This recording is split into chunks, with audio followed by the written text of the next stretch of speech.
দুটোর পর দু একজন ছিল। হাইকোর্ট অর্ডার দেওয়া সত্ত্বেও এই কাউকে এদিকে যেতে বলবে না, যে যার মতো দাঁড়াক। অর্ডার দেওয়া সত্ত্বেও সারা রাত আমাদের যেভাবে জ্বালিয়েছে, যেভাবে ভুগিয়েছে, আমরা জানি এটা কাদের নির্দেশে হয়েছে। আমি পুলিশের বন্ধুদের দোষ দেব না, আপনারা তাদের ওপর কিছু করবেন না, রাগও করবেন না, তাদের নিয়ে আমিও কাজ করে এসেছি। কিন্তু মনে রাখবেন, এখন একটা সরকার চলছে, লবডঙ্কা সরকার।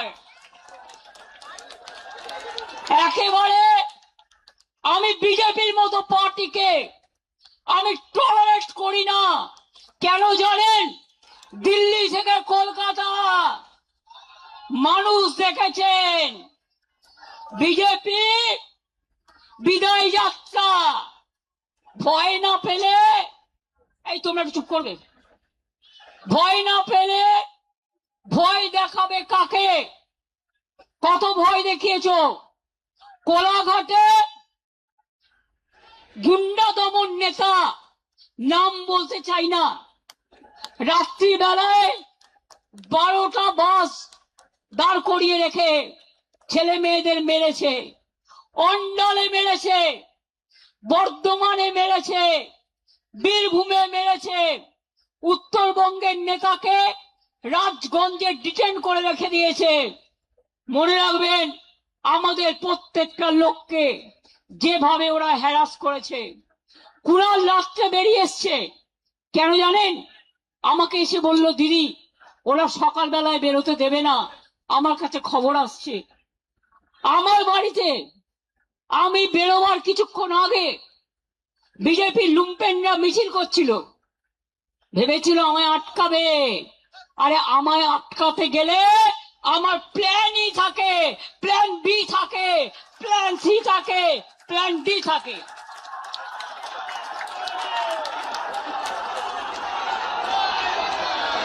কোন ছেলে মেয়েদের থাকার জায়গা দিতে পারিনি, আমি ক্ষমা চাইছি। কাউকে ট্রেনের টিকিট দিতে পারিনি, কাউকে একটা বাস করে দিতে পারিনি, একটা গাড়ি করে দিতে পারিনি। যারা পেরেছেন এসেছেন নিজেদের তাগিদে সোনার ফসল ঘরে তুলতে। আপনারাই সোনার খনি, আপনারাই নয়নের মণি, আপনারাই শহীদ পরিবারকে দেখবেন, রক্ষা করবেন।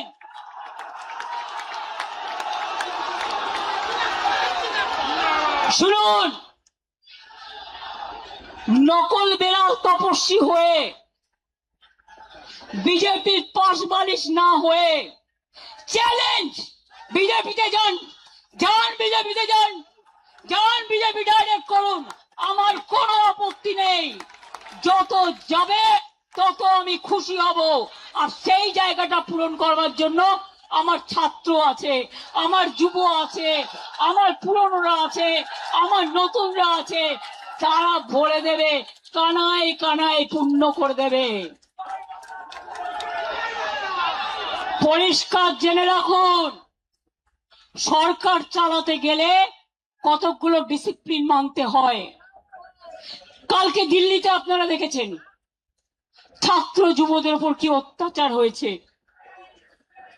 পার্লামেন্ট থেকে আমি শুনেছি যে প্রধানমন্ত্রী গাড়ি ঘুরিয়ে পালিয়ে গেছে।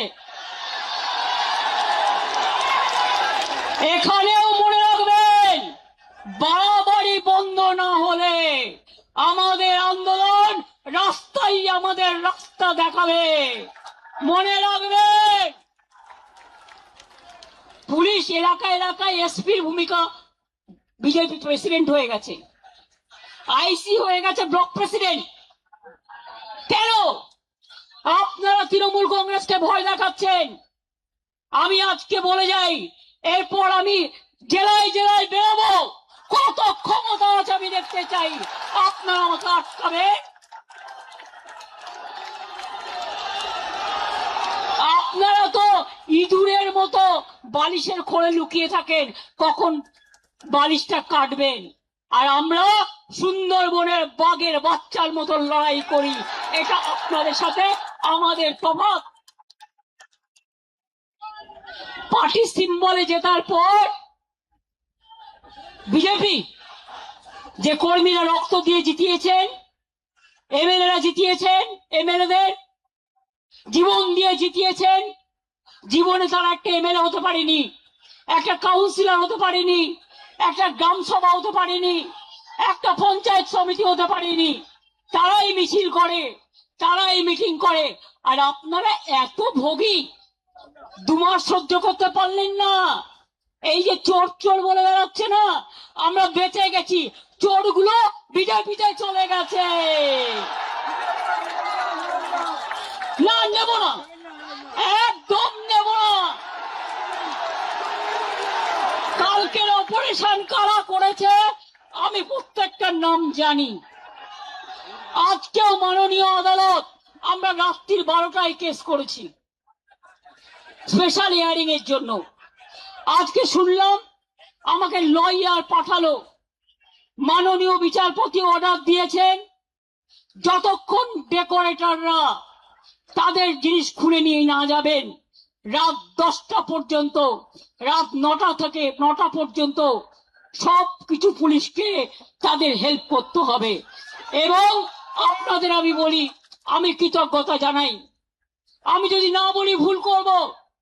সাউন্ডের কর্মীরা একটার পর একটা তার কেটেছে, ওরা দৌড়ে গেছে। ডেকোরেশনের কর্মীরা এত অত্যাচার করেছে, তারা তার কেটেছে, সব ভেঙে দিয়েছে। তা সত্ত্বেও মনে রাখবেন, আমাদের কর্মীরা সারা রাত জেগে লড়াই করেছেন। আমাদের লড়াই শুরু হয়েছে। আমার লড়াই, আমাদের লড়াই তখনই থাকবে যখন দেখব আপদগুলো বিদায় নিয়েছে। এটা মাথায় রাখবেন, এটা মাথায় রাখবেন। এবং আমি স্যালুট করি আমাদের ওয়ার্কারদের মানসিকতাকে। ভোর 4টার সময় মালদা থেকে কয়েকজন এসছেন, আমাকে এসে দেখালো তাদের মেয়ে কান ফাটিয়ে দিয়েছে, মাথা ফাটিয়ে দিয়েছে। যারা সাউন্ড লাগাচ্ছিলেন তাদের হাত চিরে দিয়েছে, তাদের ছুরি নিয়ে এসছিল। এমনকি আমি খুব সরি, চেম্বার নিয়ে এসছিল। বাইক মিছিলের ভিডিও ক্যাসেট আমাদের কাছে আছে। এবং তারপর ভোর 4টার সময় আবার এসছিল দখল করতে। তখন আমাদের ছেলে মেয়েরা ছুটে গেছে এবং 2টো বাইক, যতগুলো বাইক ছিল বেশিরভাগ বাইক তারা পেছনে নাম্বার প্লেট কাগজ দিয়ে ঢেকে দিয়েছে। এটা ক্রিমিনাল অফেন্স। এবং আমাদের মেয়েরা লড়াই করে 2টো বাইক আটক করে। আমরা পুলিশের হাতে হ্যান্ডওভার করে দিয়ে বলি, দেখুন বাইকটা কার, নাম্বারটা কার, ক্রিমিনালটা কে। আমি জানি ক্রিমিনালটা কে, আমি জানি ক্রিমিনালটা কে। তাদের প্রত্যেকের নাম আমরা জানি। এখন কেউ এখানে উঠবেন না প্লিজ, আরেকটু বসুন, এখনই উঠবার দরকার নেই। আপনি উঠলে পেছনের মপটা চলে আসবে, স্ট্যাম্পেড হয়ে যাবে। প্লিজ, আমার গলা এমনিতেই চিড়ে গেছে, আর আমাকে আর গলা ছেড়াবেন না। আমি এবার বলি, বিজেপি দেখে নিয়েছেন